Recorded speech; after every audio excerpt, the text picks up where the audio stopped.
जब कल अपने प्राणों को त्यागा था, तो जब मां सती अपने प्राणों को त्याग रही थी तो भगवान नारायण से प्रार्थना कर रही थी कि हे नारायण, जब भी मेरा दूसरा जन्म हो मैं भगवान शिव की प्रियतमा बनूं। हे नारायण भगवान, तुम मुझे ऐसा वरदान दे देना। मरते समय ये बोला, तो तेह कारण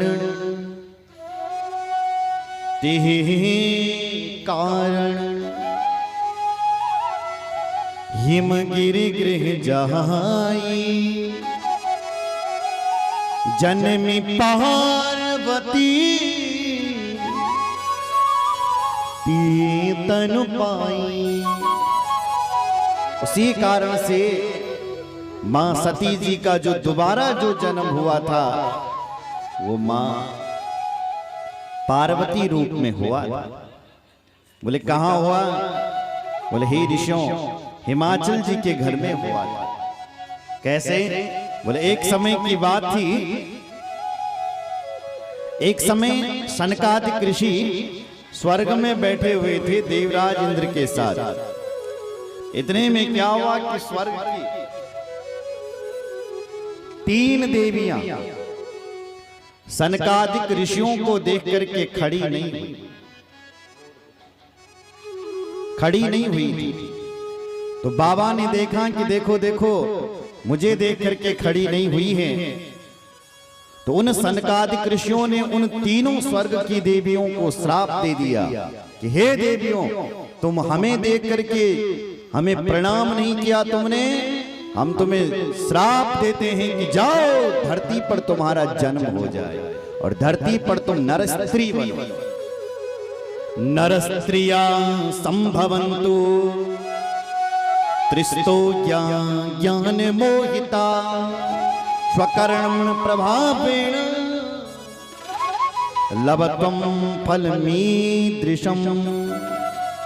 जाओ देवियों, तुम नर स्त्री बन जाओ, धरती पर तुम नर स्त्री बनो।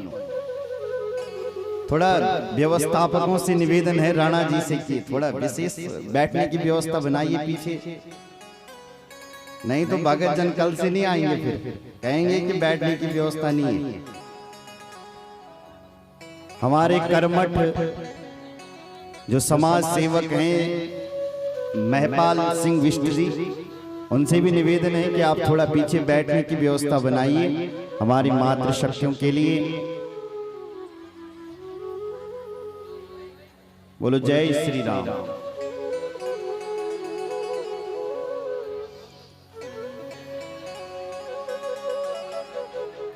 तो सनकादिक ऋषि कह रहे हैं कि जाओ तुम नर स्त्री बन जाओ।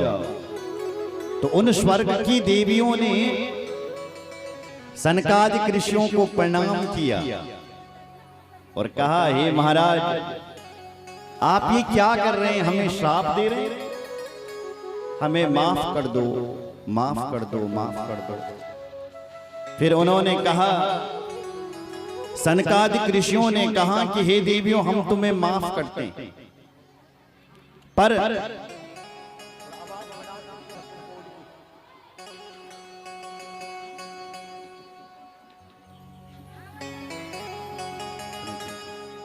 बोलो जय श्री राम।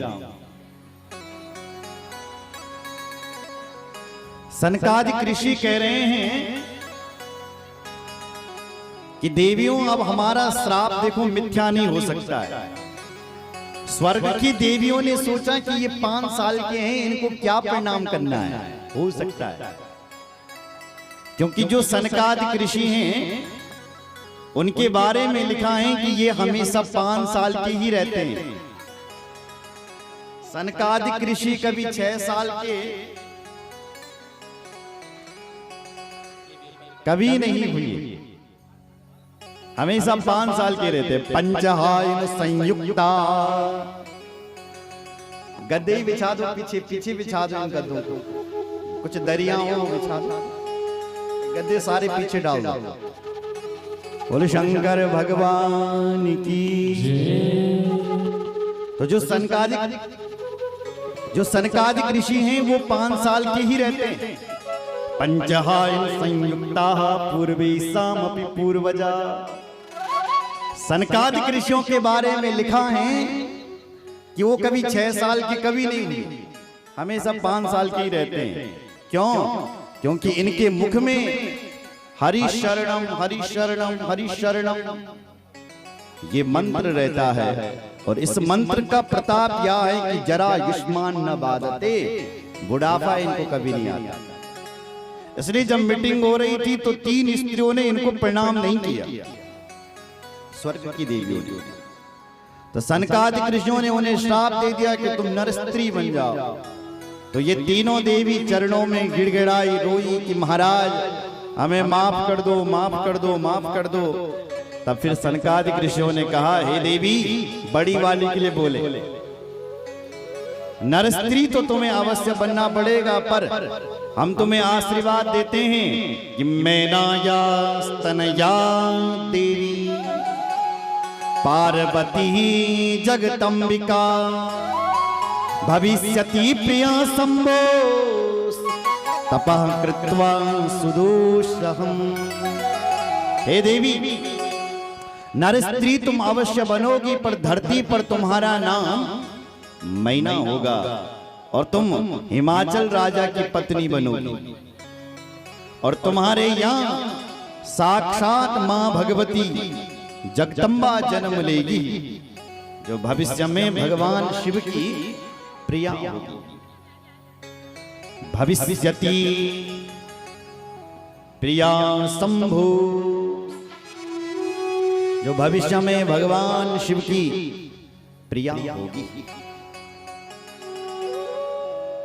बोलो जय श्री राम।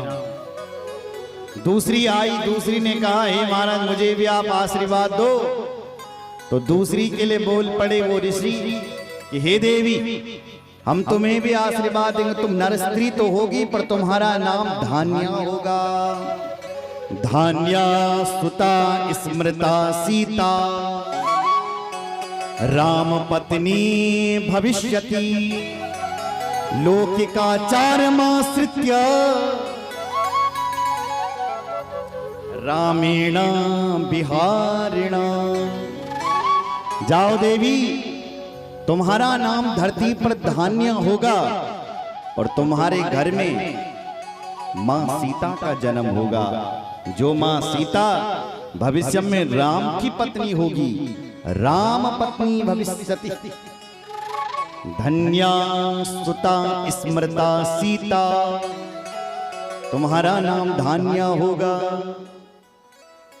इसलिए जो सीता की जो मां थी ना, उसका नाम था धान्य,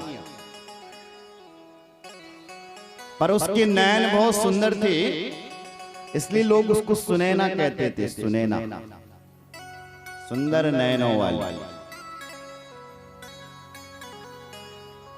तो तीसरी के लिए कहा कि हे देवी, तीसरी आई, हे महाराज मुझे भी आशीर्वाद दो।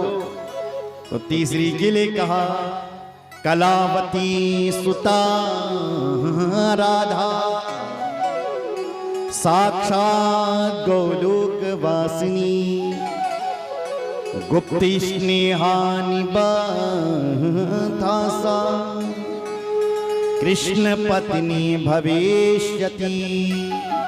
हे देवी, तुम्हारा नाम धरती पर कलावती होगा और तुम्हारे यहाँ राधा रानी जन्म लेगी।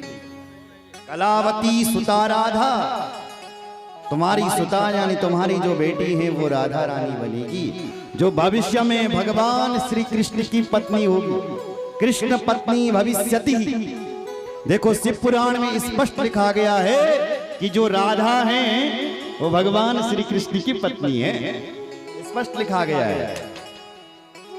गुप्त स्नेहानि बद्धासा कृष्ण पत्नी भविष्यति। सनकादिक ऋषियों ने ये बात शिव पुराण में कही है उन स्वर्ग की देवियों को कि हे देवी, तुम्हारा जन्म धरती पर होगा, तुम्हारा नाम कीर्ति होगा और तुम्हारे यहाँ राधा रानी जन्म लेगी, जिनका विवाह श्री कृष्ण से होगा। तुम्हारी राधा कृष्ण से विवाह करेगी। अब भाई भागवतकार तो नहीं कहते हैं कि कृष्ण से विवाह हो रखा है, बोलो जय श्री राम। वहां तो हम कृष्ण का विवाह रुक्मिणी जी से करवाते हैं, पर शिव पुराण क्यों कह रहा है? बोले भागवत के जो आचार्य हैं ना वो सुखदेव हैं, सुखदेव। और सुखदेव जी राधा रानी के भक्त हैं, और सुखदेव जी इतने बड़े भक्त हैं राधा रानी के कि एक बार यदि उनके मुख से राधा निकल जाता है तो सुखदेव जी की 6 महीने की समाधि लग जाती है। और सुखदेव जी कथा सुना रहे हैं किसको? परीक्षित को। कितने दिनों तक सुना रहे हैं? 7 दिनों तक।